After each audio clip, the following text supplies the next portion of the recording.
جوانای عزیز،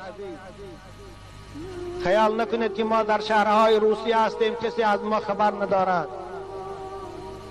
خیال نکنید که کسی این کاری ما را نمیداند. پروردگار همراه شما هست،